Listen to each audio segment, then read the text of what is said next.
Hi everybody. Thanks for joining us today for this graduate school information session focused on individuals interested in entering different realms of human services.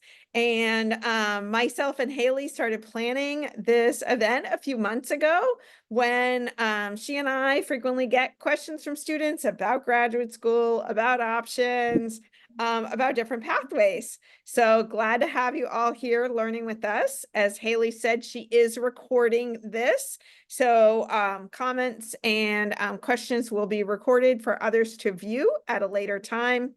Certainly, if anyone needs to set up a transcript for ease of hearing, we certainly can do that as well. And with that, I'll introduce myself. So hi, I'm Wendy St. Pierre. I am an associate professor of mental health and human services here at UMA and the academic coordinator for the mental health and human services program. I'm going to have Haley introduce herself next, and then we will pass it off to our panelists to just take a minute and introduce yourselves. And then Haley has a few slides that we're going to look at, and then we'll dive into a little bit of information about each of your programs. Thank you, Wendy. My name is Haley Brown. Good morning, good afternoon, everybody. I'm the coordinator of Career Connections and Student Services Coordinator at UMA. So one of my areas that I like to focus on is career services, which involves helping students prepare for graduate school. And since the mental health program is one of our largest programs, it made sense to collaborate with Wendy on this event, and we're so happy that you're here. I'm going to pass it off to Kim. Hi, everyone. So I'm Kim Lane. I'm a professor with the University of Maine at Augusta. And one of the things I do is I also coordinate the substance use disorder certificate program and our various placements, practicum and internship. And I'll pass it on to Lisa.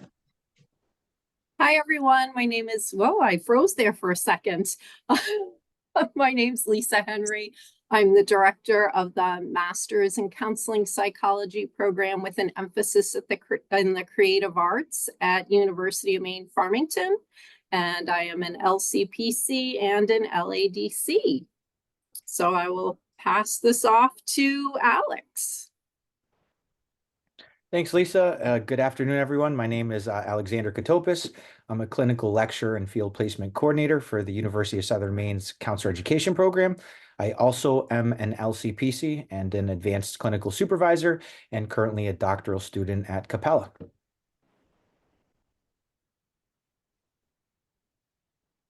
Katie, do you want to go next? Sure. Excuse me. I'm Katie Corlew. I am a coordinator of the Trauma-Informed Emergency Management Graduate Program at UMA, also coordinator of undergraduate psychology, and it's good to see you all. I guess I'll pass it to Jen Crittenden. Everyone, Jen Crittenden. My pronouns are she, her, hers. I am an assistant professor at the University of Maine School of Social Work and also the MSW program coordinator. And I think I round out the panel. Did I miss anybody? Yeah. Great. Okay, I will go on and turn on the slides here, and I believe the first set of slides will be for Kim. Okay. Wow, that's nice. I get to be the opener. So back in 2020, we started this graduate certificate program in substance use disorder because one, it was the height of the pandemic, and two, we were contacted by folks that master's level clinicians and bachelor's level that just wanted more education around substance use disorder. So we created a program that was doable for people that are working in the field. So right now we have 2 courses per semester, 2 in the fall, 2 in the spring, and 2 in the summer. That rounds up the whole. So at the end of 1 year, you get a completed certificate. We have admissions in the fall and in the spring. And we have become a NEDIC educational provider, certified as an educational provider by NEDIC. Do you mind advancing, Haley? Yes. So this should be a list of all of our courses, and we literally offer 501, 502 fall, 503, 504 in the spring, and so forth. Most of our students are working in the field, so this is an all online program. And we have, so the professor for 501 is also a graduate professor for UMO in the MSW program. And we have faculty members from University of Southern Maine, as well as UMA. So you can take it off now if you want, Haley. I have a question, real fast. If somebody has those classes already completed, but from another school or college, does that count? We Like, could you- have some of those courses have been transferred in, like 501 is transferred in. However, all of these are ascribed by NETIC and certified by NETIC. So we have to meet the learning outcomes of each course that you would transfer in. Okay, thank you. Yeah. And according to graduate policies, because that curriculum is only 6 classes long, at most, I'm trying to remember, Kim, did we say 3 or 6 credits? Like we, in Could terms be of transferred in. I think it might be 3. Yeah, Yeah. yeah, since there's only 6 there. Yes. 6 classes in total. And just the other piece I'll say about these courses is that if someone has a background that has not prepared them to become a certified alcohol drug counselor or licensed alcohol and drug counselor in Maine, completion of these courses does make them eligible with their completed bachelor's degree to pursue that. And we've had a lot of students have success with their licensing exams after participating in this sequence. And the final class in the sequence, HUS 506, also prepares an individual to get their CCS. Kim, do you want to describe that? Yes, it's through the licensing in Maine. It's a certified clinical supervisor. So you have to have 40 hours of specific training to supervise other folks that are CADCs. So it leads to licensure in Maine. And I do want to tell you about the student makeup. So because this is all online, we have students from all over the country. We've had students from Texas working on the border with homeless adolescents. We've had people from Florida. We've had people with already have nurse practitioner licenses, people with that are already independently licensed as LCSWs and LCPCs, because most graduate programs are limited in the substance use disorder curriculum, and often they are electives. So people are feeling unprepared when they're working in the field. I know I only had a few minutes. Is that, we take questions at the end, Haley? Yes, sounds good. Okay. All right, Katie, you're next. All right, so I'm the coordinator of the Trauma Informed Emergency Management Graduate Program. We launched our graduate certificate in 2021 and our master's in 2022. We also have an accelerated pathway for undergraduate students. And so the graduate certificate and the Master of Science is set up so that all students get the same core courses that cover the interdisciplinary field of emergency management. And so we have students who are specifically looking to be emergency managers, for example, working with FEMA or with MEMA, the Maine Emergency Management Agency, or any local town or county entity. But because emergency management is inherently interdisciplinary, and a lot of people in adjacent fields wind up managing emergencies and crises pretty much continuously within their job, but then also in big events like COVID, for example, find themselves, doing a lot of emergency management work and connecting with outside agencies. We wanted to make this a very interdisciplinary degree. So the core courses kind of give an overview of, emergency management, of disaster, of the human pieces of trauma-informed practice. And then students can take concentrations. In the graduate certificate and in the Master of Science, we have community resilience, data analytics, emergency management and preparedness, and mental health. The master's also has the option for no concentration, which I kind of call the choose your own adventure option, where students can just take whichever courses are calling to them. And the TIM Accelerated Pathway enables undergraduate students to start taking graduate courses toward their degree while they are still pursuing their baccalaureate degree. So they can take graduate level courses that count as typically as upper level electives toward their undergraduate degree. And then when they enroll in the graduate program, it also counts toward their master's or their graduate certificate.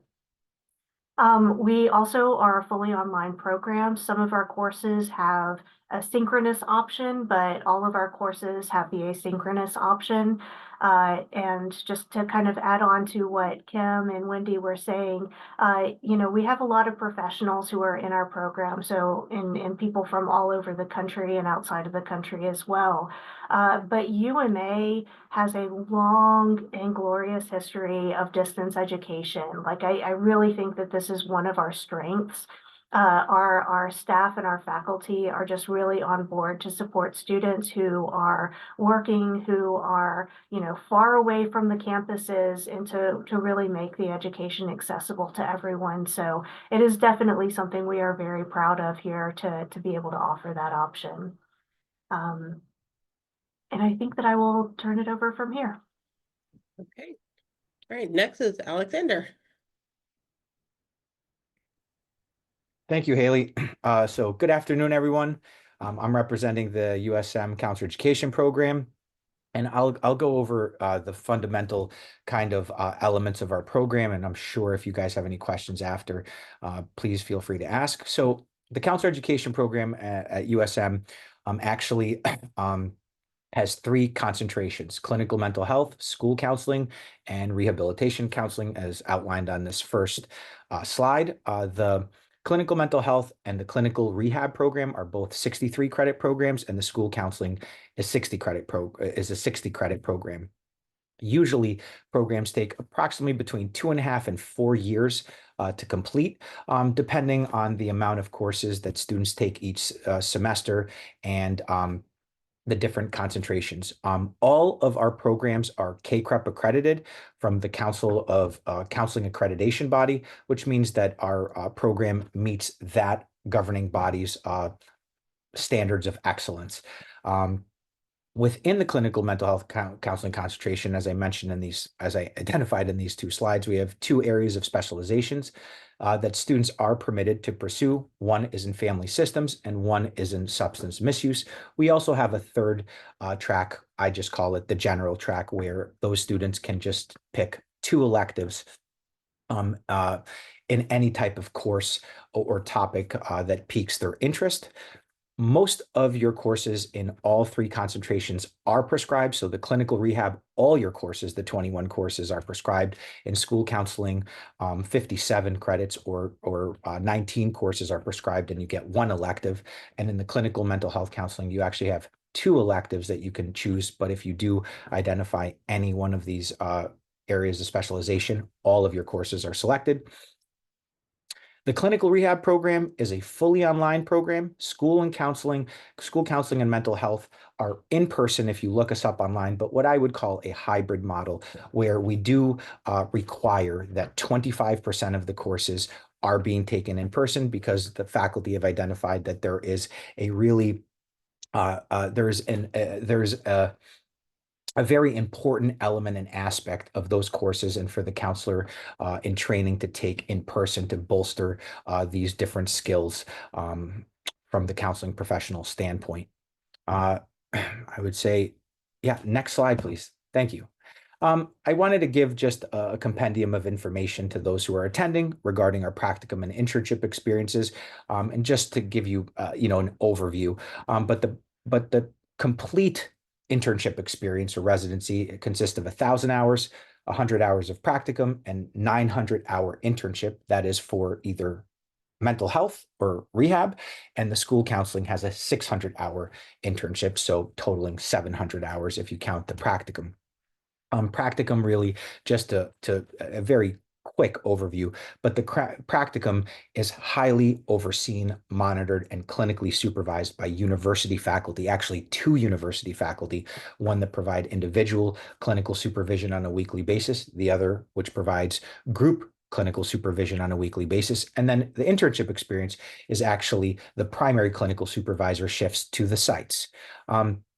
And we also have different stipulation and hour requirements per area of specialization, which I have identified in the slides. Next slide, please. Thank you. I just wanted to prepare everybody in this meeting, just so I think this is the first time that I synthesized all the exams that are going to be coming your way if you choose to become a counseling professional. And this is really related to clinical mental health or clinical rehab students. So students who enter and apply and are accepted in our program, they will be taking 2 exams during our program and 1 exam after our program. And I mentioned all of these exams. One is the CPC, the Counselor Preparatory Exam, which really needs to be taken and passed before students enter their internship experience. Then once you're in your internship experience, you can take the National Counseling Exam, the NCE. That is actually, you need to pass that in order to apply. It's one of the elements that you need to complete to apply for your conditional license. And then once you attain your conditional license and you're working to attain your 3,000 hours of supervised experience, you have to take your National Clinical Mental Health Counseling Exam. It's a mouthful of words, the NCMHC, in order for you to attain your full license. So just so you guys understand the kind of breadth of exams that are kind of and standardized exams that really govern our industry, I wanted everybody to see those on one slide. And I think do I have one more slide? Nope, that's it. All right. That kind of is a quick snapshot of the program. But again, if anybody has any further questions, I'd be more than happy to answer them after. Okay. Thank you, Alexander. Okay, Jen, you're up. All right, so I'm going to take a little bit of a different take on the presentation and start with talking about what social workers do, because this is a common surprise that many of our graduates have as they enter our program is, wow, I didn't know social workers could do so many different things. So social work is a profession that requires an interest in helping people with a wide range of strengths and needs. I think we're already checking that off the box for many of you as you're in the Mental Health and Human Services program. But we are a values and competency-based profession. So this figure here on the screen kind of gives you a sense of the values that we orient to in social work. And so as we evaluate our applicants, we're looking for that alignment or that a potential alignment with our values. So we value things like social justice, the dignity and worth of the person, the importance of human relationships, that we do our work with integrity, and we also have competence. So we have different competencies that we meet in the field. So our program will equip you to meet those competencies and to, of course, pass clinical licensure if that's something that you want to do. Next slide. So our social workers work in a variety of settings. Many of you are probably familiar with clinical social workers, or tend to be therapists, clinicians, they might be called, and they work in a variety of settings, but we also have lots of different roles besides clinicians. But you will find social workers in schools, aging services, mental health treatment offices, correctional facilities, child and family services. We even have some social workers that end up doing lobbying and policy work. So not only are the roles pretty diverse, but also the places where you'll find them. Next. And so these are some of the titles that people and the types of roles that they end up in after they graduate. So some folks go on to supervise other social workers at the who are at the bachelor's level. They may be developing programs, becoming program planners. They could end up doing research, becoming program directors, doing grassroots organizing. The vast majority, I will say, vast majority of our grads end up in those clinical social work roles. So again, even though we have a lot of different roles, we see in the state, especially, we have such a need for clinical social workers. That's where a lot of folks do make their way into the field. But there's a lot of opportunity once you get into our program. If you want to start to explore some of these other roles, there is that flexibility to do that. Next slide. So our program is not considered a clinical social work program. So you might, if you're looking at other social work programs, you might see some that specialize as clinical. They may have different types of clinical tracks. We are what's called an advanced generalist model, which means we equip our graduates to work not just at the, the individual level as a clinician, or what we call the micro level, but also they're equipped to work with groups and programs, and also at the policy level, or what we call the macro level. So our folks leave the program having those clinical skills to work one-on-one with individuals. They can read program budgets, develop budgets, write grant applications, analyze policy. So really having that range of tools as you go out and move into the field. And so what we find is many of our graduates end up right out the gate getting a clinical social work job, and then pretty quickly get promoted into leadership positions. And so our program does give you those skills to start to move into some of those leadership roles when you're ready, when you feel like you've had that clinical experience and want to try, leading a program and supervising other people. Next slide. So a little about our program. We have in-person and online blended programs. Our in-person program is both the in-person and the online are 63 credits. We have a 2-year or 4-year option on campus, that's in Orono. So if you're local, that would be an option for you. We have our 3-year online blended program. Again, 63 credits, and it's a blended program that requires you to come to campus twice per semester, so 2 Saturdays per semester. And we do that, as other programs probably do, to help build that community among our students, and also to give us some face-to-face time with our students. So we do find that valuable. We do use a cohort model, meaning you enter usually with a group of students that you move through the program with. And so that helps to build that sense of community, and also, really the network that you'll have as you leave the program and go out and work in the field. So we do find that that cohort model is especially helpful in a rural state like Maine. If you happen to know somebody who has a BSW, they can do our advanced standing program. We have online and on-campus options for that as well. We do have a required internship requirement. So we have 900 hours of internship. 400 is your first internship, 400 hours, and that's spread across 2 semesters, and then 500 for your second internship. That first internship is what we call our more generalist internship. So you might be getting to know how an agency works. You might be shadowing some experiences that might be a little more clinical, but you're not necessarily getting into that practicing clinical skills until that second internship in your specialization year. And many students are placed in mental health agencies, doing counseling type work, having a client caseload in that second internship. So those are the gist of our programs in a nutshell. I'm not going to go into specific courses, but we do have all of that outlined on our website.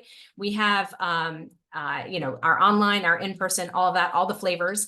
And I have a QR code here if you want to just check out some of our program options. We do have an info session coming up next week on Zoom. And then we also have one in early November, and that's posted on our website as well. Okay. Thank you, Jen. And last but not least, we have Lisa. Hi, everyone. I think you're all having lots of information, which is really exciting, and all these different options here in Maine. So there are some things that'll be similar because we're also a program that leads to LCPC licensure. And but I'll also talk about the unique things about our program. So one thing is we're kind of like, maybe I'm a toddlerhood program now. We will be graduating our 4th cohort this May. So we are a brand new program. Thanks, Alex. Here in the state of Maine. And so with that, though, of those students who have taken the National Counselor exam. And thanks, Alex, for putting together that awesome slide of all the exams people have to become a clinician here in Maine. We do have 100% of our students have passed the NCE exam, and we do have LCPCCs, which is Licensed Clinical Professional Counselor Conditional, practicing here in Maine, which is really exciting. We do state that we focus on state of Maine licensure because we are a new program. And so we are focused right now on making sure that we are here infusing new therapists here in the state of Maine. What makes our program unique is that we actually have a master's in counseling psychology with an emphasis in the creative arts. Many people don't understand that in the state of Maine, you can't call yourself a creative arts therapist or an expressive arts therapist. In the state of Maine, you have to be a licensed clinician, whether you're an LCPC or an LCSW. You work to integrate the creative arts into your practice. It is not recognized in the state of Maine as an art therapist or a music therapist. You can have those concentrations after you receive your full clinical license. We have faculty that come from lots of different backgrounds, one of them being our professor who has been an LCPC, also holds a doctorate, Dr. Bodie Simpson, who has been a therapist integrating the creative arts into psychotherapy for over 20 years. So we're really excited to have her join us as someone who's been practicing these specific skill sets here in the state of Maine. We have other folks who are practicing in the field, whether they're licensed psychologists here in Maine or current practitioners, LCPCs, and all over the state of Maine. So we also make sure that our faculty is representing people who are currently practicing in the state. People often have questions of like, well, who could I work with? You can work with children, you can work with adolescents, adults, and the elder population with this degree. Next slide, please. Thank you. We do have a hybrid approach, which Alex had referenced earlier, which is we have a component of our program that is 1 day a week if you're in our full-time program, which is a 2-year-long program, or on campus every other Saturday for our part-time program, which expands over 4 years. So there is the ability to do some work from home, and then be able to come to class 1 day a week, just like Jen's program. We utilize that cohort model. We enter students in the fall of each year, and students basically, as she said, you know, this is developing for many adults new relationships because, you know, you're at work, life changes, and it's kind of like, where am I meeting people in the universe that maybe have some like interests? So that's a great connecting point for people, as well as networking for the future in the profession. The other thing is, you know, this is again an opportunity to be able to connect and have this unique experience with the creative arts. So Haley, if you can go to the next slide. So as Alex said, you know, whether you get a clinical mental health degree, a counseling psychology degree, you know, it's 100 hours of practicum, it's 900 hours of an internship. We have a 64 credit degree program, but we have an additional 4 classes in the creative arts to teach our students how to integrate that into psychotherapy. So most importantly for you know, future students to understand is we have a foundations in the creative arts class, because again, many people are in the field and they have maybe, you know, a creative side of themselves and they just introduce it into sessions, and that actually can really dysregulate clients. It may not be what's in their best interest. And there's a way to introduce the creative arts and expressive arts into sessions, as well as the ethics behind that. So that's the first class that we have, that we really introduce it in the way to how it's ethically practiced, how best to support clients in that, should they be interested, because not every client is interested in integrating the creative arts into their therapy. Some people do like to talk. The other two classes we have are what we call immersion classes, which students will identify areas that they are interested in. So many students will say, well, but I'm not an artist. You don't make me sing, do you? No, we don't, unless you want to. So the students guide the specific areas of the arts that they would like to look at and research and develop a project related to that specific interest.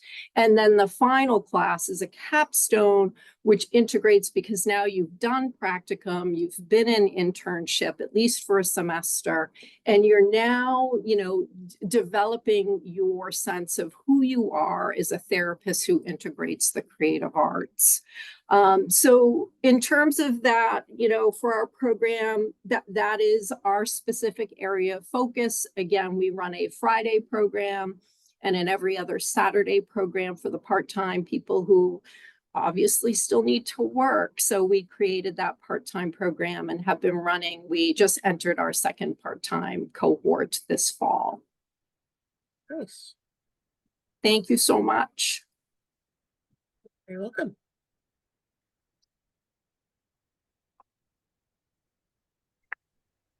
So Haley, are we ready to open things up for Absolutely. questions? So I have a few questions that I sort of created ahead of time, but I would love to have us use this time for those of you who came to ask specific questions of our panelists. I will just ask you that we can't ask any one of the panelists to respond to a very specific inquiry. Could I specifically get into graduate school? Like, I don't want us to go there with this conversation, but we have an opportunity. Some of you came with questions, and now's your chance. Let us know which panelist or program you would have specific questions for. And I will open it up to the group to have individuals, if you want to use the raised hand function, and we can go through that way to go through questions.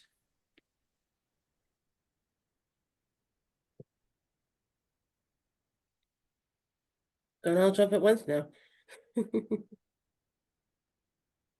Nope. Sharon? Hello. This is for pretty much any of the panelists. I know some of the programs you had to have like in-person interaction, like towards the end of your degree journey thing. What happens what can a person do if they are in a place where they can't go out? How do you guys do any kind of internship or anything with people that are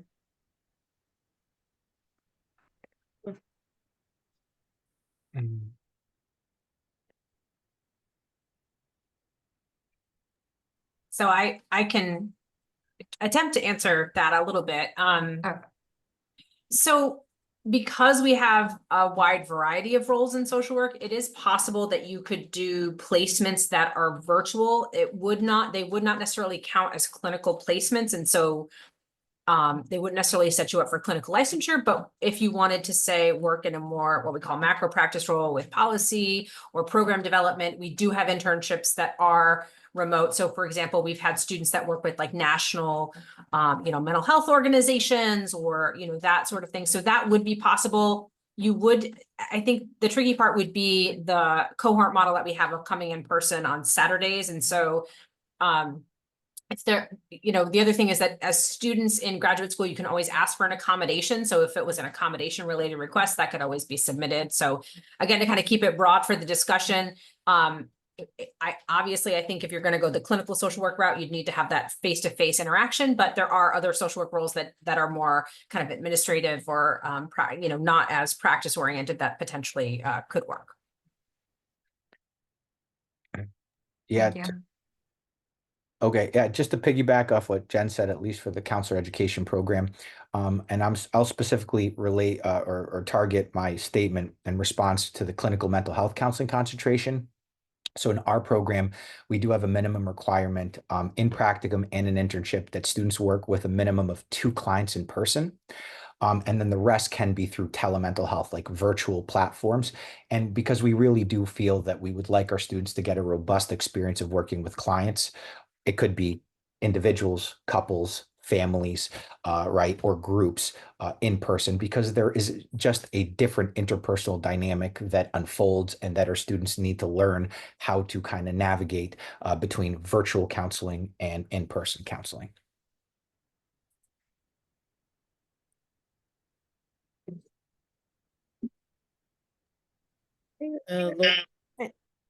Anyone else want to chime in on that? I know certainly the graduate certificate in substance use disorders does not have an internship requirement. It is really focused on developing those skills through online learning.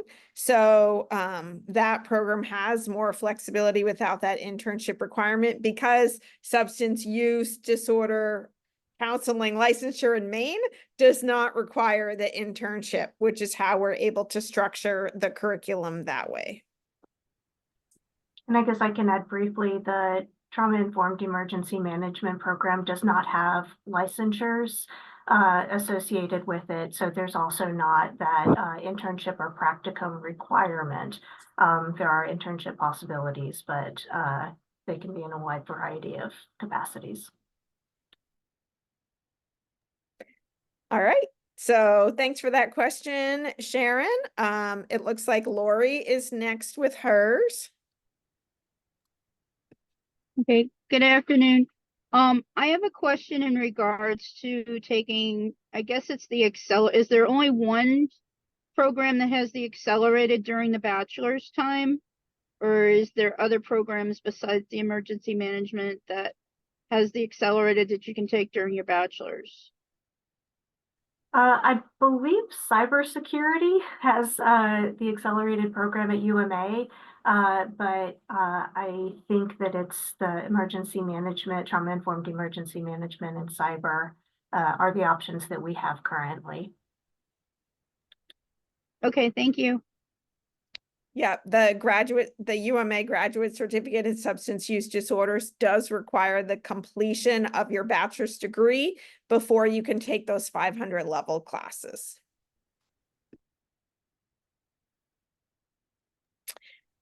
All right, I think Kalinda was next with her hand up. Yes, I saw on University of Southern Maine, they had a clinical rehabilitation program that was fully online. So would there be an internship too? And would that be like virtual or in person? How would that work? Yeah, excellent question. So yes, our clinical rehab program is fully online. There is the same internship requirements as clinical mental health, which is going to be 1,000 hours, 100 practicum, and 900 internship. The internship can be conducted if the site is approved by our program, virtually speaking. But the clinical rehab program, I want to put an asterisk, and we also, I can, whoever wants, I can share my email, and I'd be more than happy to answer questions outside the context of this meeting. But it's for those students who are primarily interested in vocational aspect of rehabilitation counseling, meaning working with individuals that have physical disabilities, intellectual disabilities, or vocational needs, with a secondary component of clinical mental health counseling. So ultimately, what we'd really like our students to do is to work at like the Maine Department of Vocational Rehabilitation with a complementary site in a mental health setting or a community-based agency setting that also has licensed clinicians, because really this program primarily is for students that would like to attain what's called the CRC, a certified rehabilitation counselor, and then a secondary licensure pathway of an LCPC. But I hope that that answers your question. Thank you so much. I appreciate it. So it looks like Shelby was next. Hello. One, can I email you, Wendy, about other questions about this whole thing later on with your email? And also absolutely. there are many really good options that we talked about that I didn't even really think about beforehand. I was in like English and now I'm going into this mental health. Is there any advice that anyone could give on how to direct yourself or the steps to take to go into one of these fields? That's the best way I know how to word the question.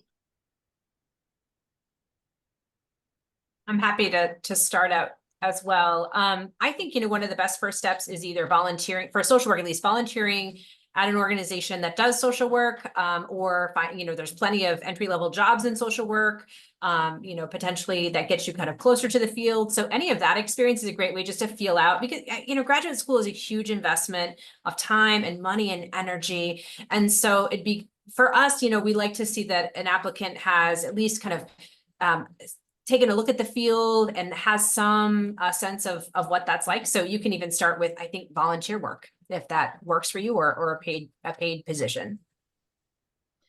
Shelby, if you're a UMA student, I would offer you to use your practicum and internship as part of your bachelor's program to explore the fields that Jen was just talking about.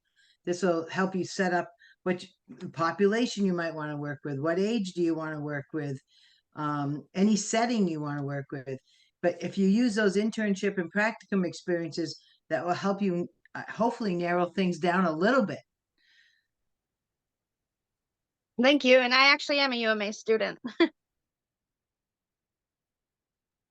I would probably also just jump, piggyback again off Jen, what she said, but also interviewing practitioners, like going and talking to LCPCs and LCSWs and LMFTs, and kind of pick their brain about what they do, what their passions are, and what yours are.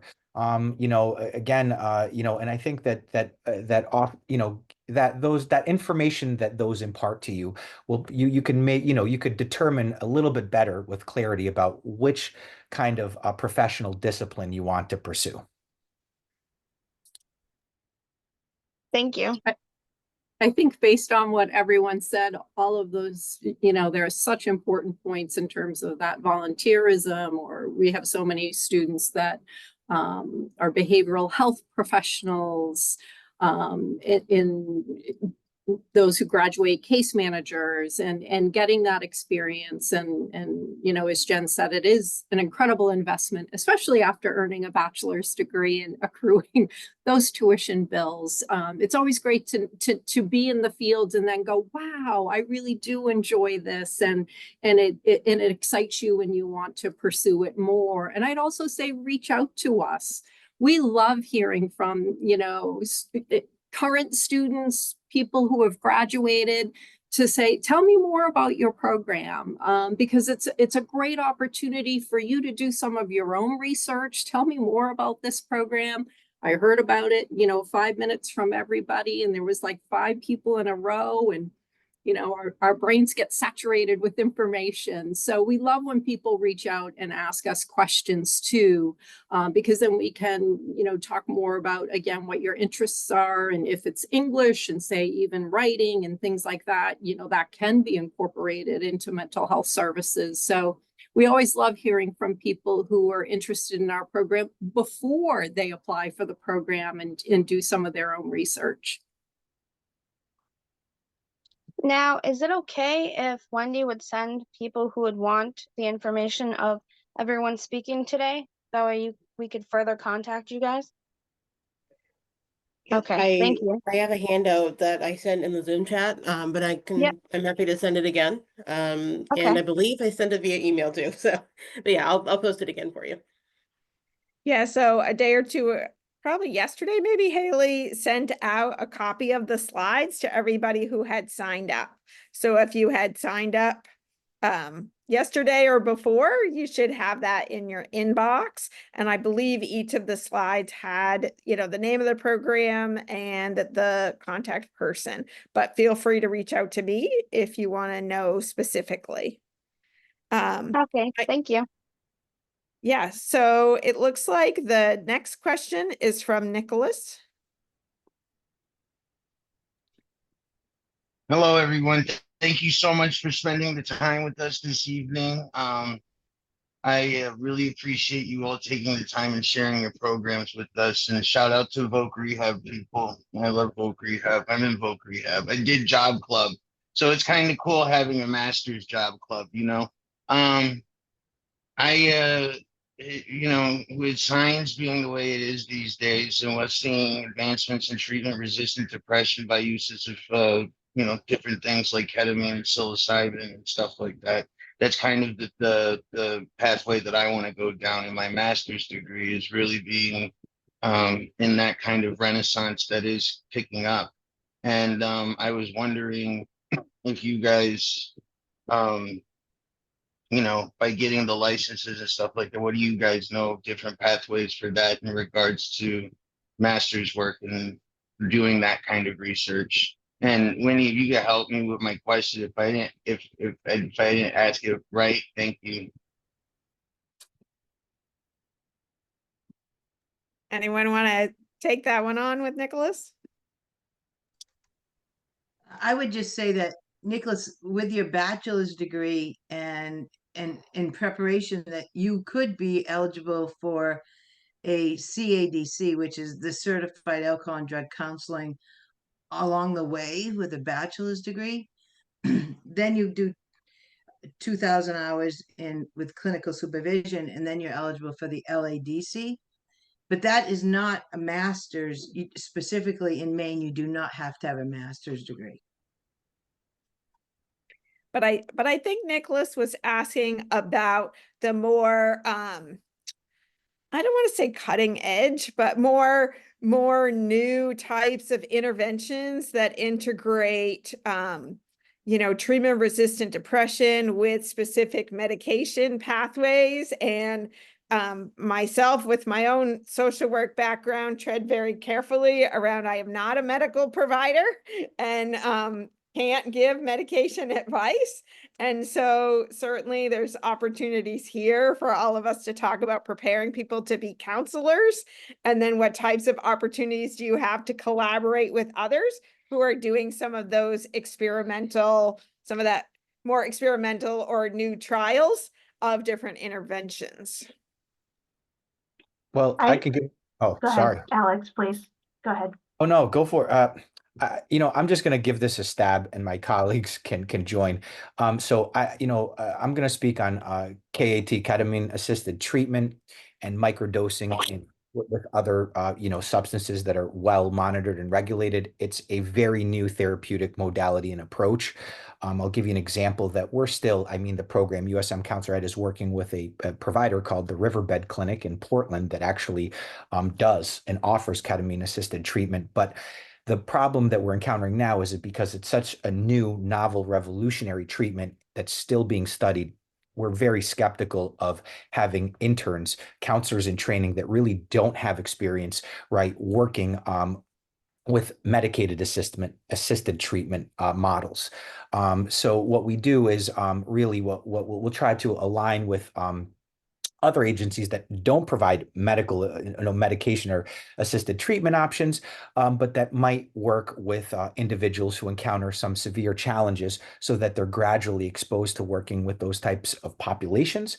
And then what we would always recommend is after you graduate and you get licensed, that you go, novice clinicians seek a lot of training. So getting continuing education workshops, actively seeking ongoing, educational opportunities to really advance their understanding and working with that specific modality and population.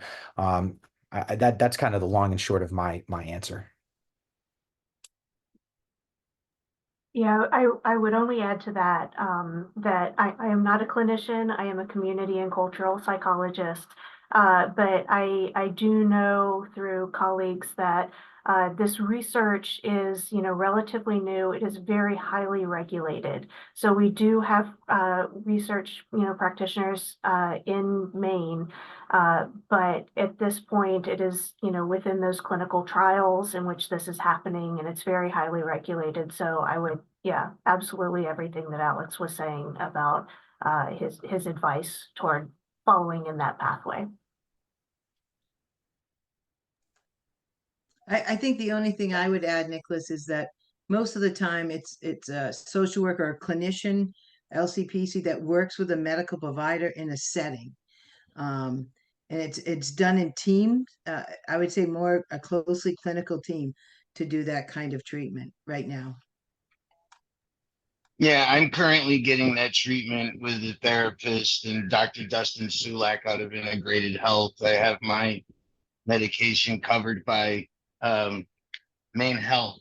So it's pretty new because the pharmacy wasn't even like ready to do like the PAs and stuff like that. So I think I guess there's not a lot of experience in it in Maine.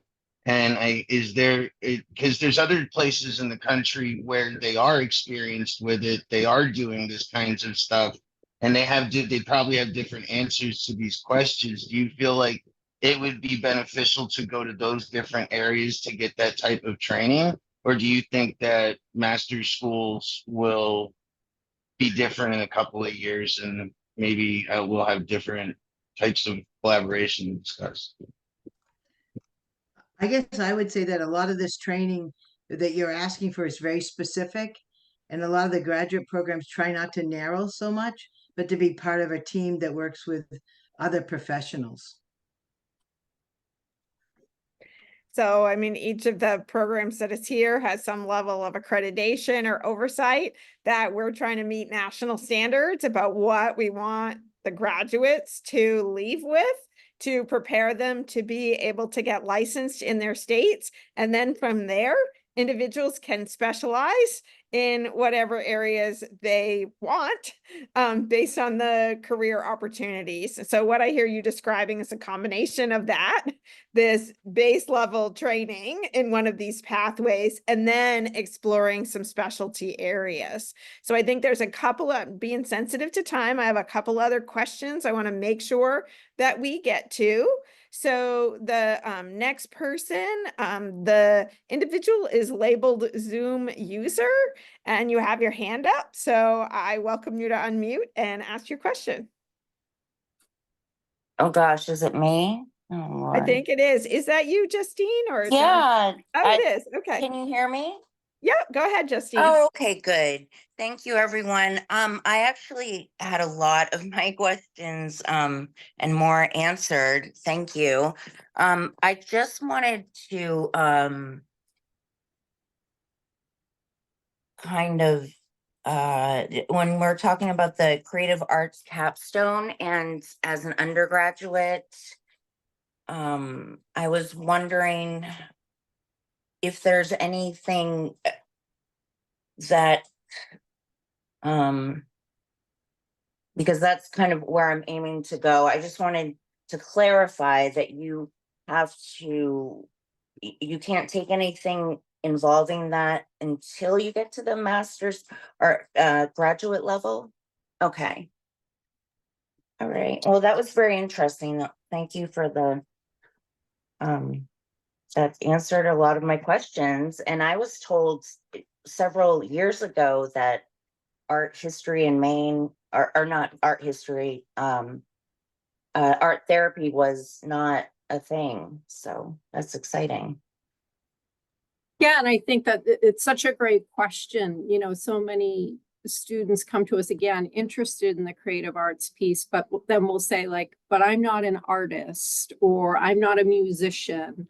And it's important to understand that it's about your interest in that and helping facilitate others connect to their experiences, maybe through a different modality, whether it be through art or music or even horticulture, things like that. Yeah. So it's not necessary to have like a strong background or a portfolio that you present Yeah. for a graduate program. Because the other thing is you're interacting with clients, these are people in the general public, and oftentimes, someone will invite you to, would you like to draw some, and people will be like, oh, I only do stick figures, and they're very self-conscious already. Right. Yeah, that And made a so lot what of we sense. yeah, and so what we share with people is we're not about, and I took a lot of art history and stuff, we're not looking at clients' drawings and saying, why don't you have anything in the foreground? So Right. we actually don't want people to that is not the intention of bringing the creative arts into a session. So it's not the formal, again, study of Right. that. It's I so it's completely about agree with that. It's about like how it makes the client feel. And, I've just, it's, from valuable sources and personal friends, just, in the research, it's like children with autism or people with autism, music, it's just, it seems to be a pathway to opening up something within themselves that helps them, the client. And so, yeah, it's not for like a personal hobby. I'm not a great artist myself. I just am a appreciator. awesome. That's great. Yeah. Thank Thank you you. for your information Yeah. today. Yeah, so Justine, it had sounded like your question was, can you take any of the classes towards the Farmington master's degree before you graduate from UMA? And the answer to that is no. So that the majority of the programs represented here, you need to have your bachelor's degree completed before Yes. you can start those other classes. You do apply if you want to keep going straight through, you would apply before you graduate though. And that's one of the things I want to make sure that everyone understands. Your senior year, if you want to keep going from UMA to one of these other programs, you're really looking at the fall of your senior year, looking at what programs you want to apply to and pulling those applications together. So that's something else that I had realized our students aren't always aware of what that timeline looks like. I see one more question from one of our attendees. So hi, Kristen.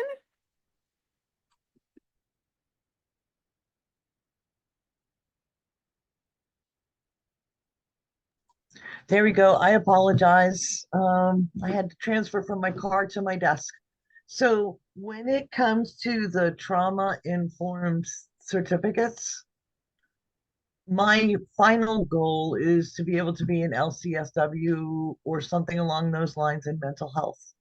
And I know I've spoken with Katie, so I have applied for and was accepted for one of the graduate certificates. Would that count towards trying to read from my phone, the Master of Science? With any of those classes work towards the Master of Science degree? Because I think I was accepted into the emergency management and preparedness concentration for the graduate certificate. Yeah, so the graduate certificate and the master's are basically built into each other. So someone who is seeking their certificate is also on the way to the master's. So if they would like to continue on with their coursework and complete the master's, they've been taking courses on the way.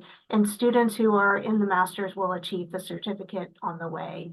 But in terms of like the LCSW, I just want to be very clear, given our audience, like our courses are not certified or like, associated with any of these certifying boards.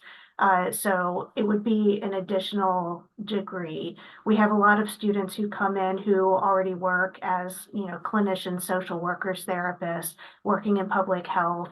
And so they have other degrees and then want to engage in the trauma-informed emergency management piece. So just to make sure that I'm clear on that.